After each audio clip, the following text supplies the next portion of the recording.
We invited a group of first-time voters to watch tonight's Democratic presidential debates in our studios. News 8's Abby Alford is here now with their reaction. Abby? Marcella and Barbara, this has been an amazing first night with our first-time voters. This is an initiative where we can hear from high school, college students from all over San Diego County, watching them engage. They have different political beliefs, cultural backgrounds, and watching the debate, fireworks sparked. These students are passionate and smart about their community and their country. Here's a highlight of News 8's following First Timers series.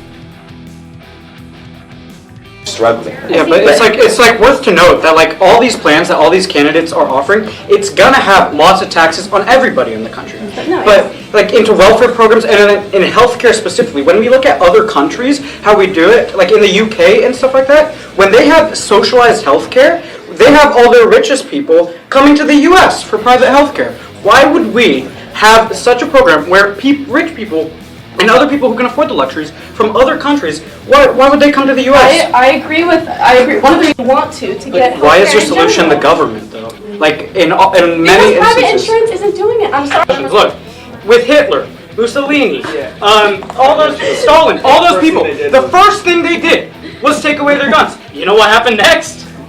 Listen, I'm not. Like I said, I'm not. And Beto wants to ban everything. He wants not everything. Semi-autos, automatics, AK-47s. He said it on video that he wants to ban not just the ones that kill people, but just guns that we can use for other reasons.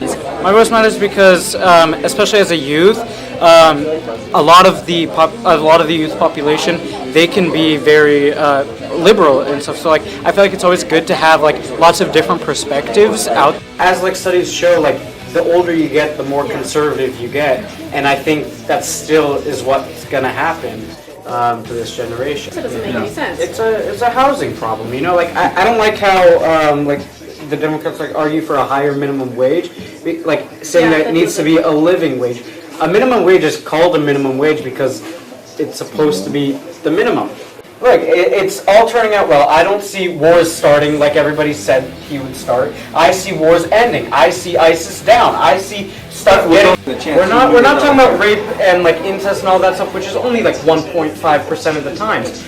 We're talking about the other percent, the majority, like 97%, where it's out of just for fun. So isn't that what abortion and Planned Parenthood were created for? Have you read Margaret Sanger's words? Like she literally created Planned Parenthood to systematically cut down Jews and black populations. But like, so that is the definition of oppressing a whole race. That's what that is a sexist nature. Like without trying to be offensive, like you said that men can't make laws on women's stuff. But the Supreme Court ruling, the one that made Roe v. Wade, that was all men. You can't just say men can't get it when it applies to you, and then men get. If I were to vote for anybody right now, it would be President Trump. News 8 will be following first-time voters throughout the 2020 election to see if their minds have changed. This will be a series where we check in with students throughout the election process on certain issues, candidates, and headlines we will share right here, and also our extended versions online.